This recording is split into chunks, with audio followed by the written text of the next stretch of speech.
नमस्कार मित्रांनो. आभाळ फाटलं, ढगफुटी झाली, निसर्ग कोपला आणि माझा बळीराजा पुन्हा हतबल झाला. खरं तर या निसर्गाने एवढा थैमान घातला आहे की पावसाळा ओसरला तरीसुद्धा पाऊस ओसरत नाही. आणि या मेहकर तालुक्यातील, लोणार तालुक्यातील काही कास्तकार बंधूंची KYC केलेली आहे आणि त्यांच्या खात्यामध्ये पैसे जमा होत आहे. तर आपल्या या मंत्री महोदयाचे सन्माननीय प्रतापराव जाधव साहेब, बुलढाणा जिल्ह्याचे धान्या वाघ, तसेच आपल्या मेहकर मतदारसंघाचे आमदार सन्माननीय सिद्धार्थ खरात साहेब यांच्या अथक प्रयत्नातून आपल्याला थोडी का होईना पण मदत मिळालेली आहे.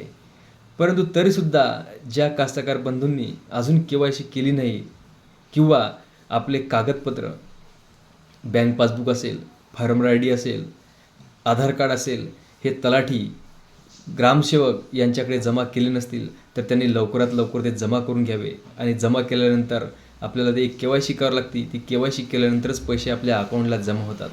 आणि काही कास्तकार बंधूंनी KYC केली परंतु तरीसुद्धा त्यांचे जे पैसे आहे त्यांच्या अकाउंटला जमा झाले नाही.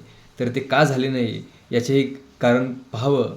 किंवा ज्या खात्याला आपलं आधार सीडिंग आहे, ज्या खात्यामध्ये आपले गॅसची सबसिडी जमा होते, अशा या खात्यामध्ये आपले पैसे जमा होत असतात. किंवा जेवढे आपले खाते असतील तेवढे एक वेळ खाते चेक करून बघावं. आणि त्यानंतरही जर काही अडचण असेल, समस्या असेल तर स्थानिक लेवलच्या अधिकाऱ्यांशी विचारणा करावी व आपल्या पैशाचा लाभ घ्यावा.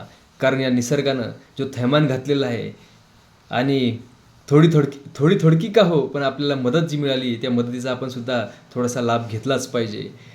काही लोक सरळ हाताने या शेतकऱ्यांसाठी मदत करत आहे.